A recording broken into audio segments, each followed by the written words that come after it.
Hey there. So today we're going to get into something that's, well, it's a really tough question, one that even seasoned clinical professionals wrestle with all the time. And it really matters because it shapes how we see ourselves and how we see each other. Okay, so let's just jump right in. What actually makes a thought or a behavior abnormal? I mean, where is that line? The one between just being different and having an actual disorder. When does a tough time become a clinical diagnosis? Yeah, it's definitely not as black and white as you'd think. To really get a feel for this, let's look at a couple of people. So first up, meet Amira. She cries herself to sleep every single night. She feels like she hates the world, and yeah, sometimes she even wishes she wasn't alive anymore. Now, reading that, your gut reaction is probably concern, right? On the face of it, this sounds like a pretty clear-cut case of serious psychological distress. Okay, and now let's think about Alberto. He hears voices, and these voices are telling him he's on some kind of special mission to save the world from internet trolls. This feels like it's on a whole other level, doesn't it? It's so far from what most of us experience. It's really easy to just immediately slap the label abnormal on this one. So how do actual clinicians and experts handle cases like Amira's or Alberto's? Well, they definitely don't just go with their gut. They have tools, and one of the most common starting points is a framework that they call the 4Ds. And here they are: deviant, distress, dysfunction, and danger. Seems pretty straightforward, right? Like a simple checklist. You just tick the boxes. But as you're about to find out, real life is rarely that neat and tidy. Right. So any framework looks good on paper.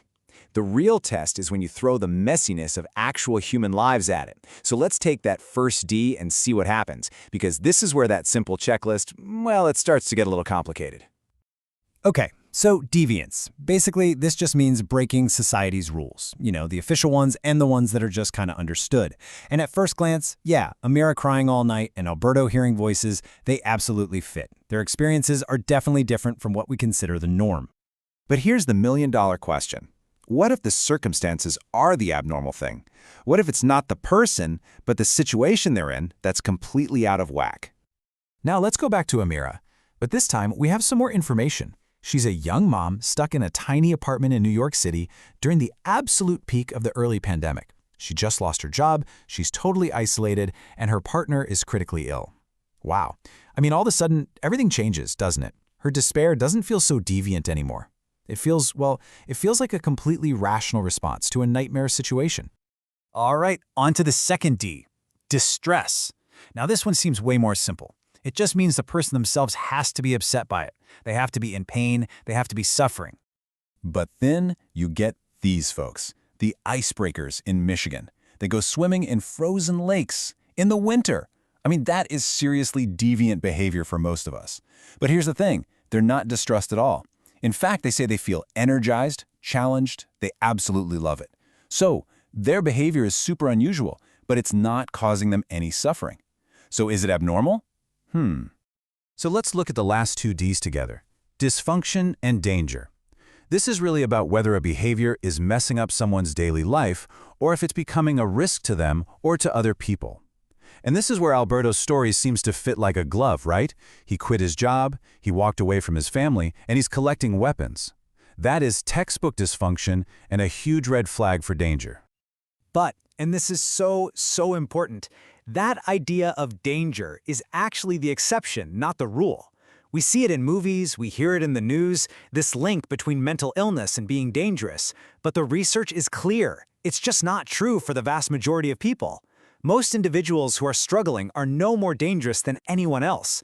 That stereotype is incredibly harmful. And all of this leads us to the real heart of the problem, something that goes way beyond any simple checklist. How in the world do you tell the difference between a genuine psychological disorder and just being eccentric? Someone who's just marching to the beat of their own drum. The clinical theorist Thomas Schaas, boy, he threw a real grenade into this whole conversation. He basically said that what society calls abnormal isn't a sign of something being wrong inside a person. He called them problems in living. He argued the whole idea of mental illness was a myth created to control people. Now that is a really provocative thought, and it makes you question everything. So researchers have actually tried to pin this down. A mental disorder that often feels like it's thrust upon you, something you have no control over, and it causes real suffering. But eccentricity, that's usually something a person chooses freely. It brings them pleasure, it's part of their identity. And here's the key. It doesn't stop them from living a full, functional life. And just look at history. It is packed with brilliant, successful people who had some, let's just say, very quirky habits. James Joyce apparently waved ladies' underwear around to show he liked something. Benjamin Franklin took naked air baths. D.H. Lawrence liked to climb trees, also naked. I mean, by any measure, that's deviant behavior. But was it dysfunctional? No way. They were just eccentric. And maybe, just maybe, that unique way of being was part of their genius. So, okay, we've kind of poked some holes in the 4Ds checklist. We've waded into all the gray areas. So what's the big takeaway from all this? Here it is, the 4Ds. They're a good starting point, but they're definitely not the final word. These judgments about what's abnormal, they depend so much on context and on culture. That line between being abnormal and just being eccentric is super vague and honestly subjective. And a lot of unusual behaviors are just choices. They don't hurt anyone.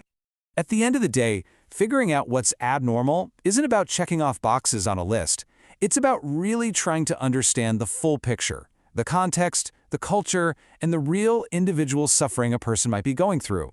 It means we have to look past the labels and see the whole person. It takes empathy. And that really leaves us with one last massive question to chew on. If normal is just what society says it is, then who gets to define society? Who gets to make those rules? It's a big one for sure.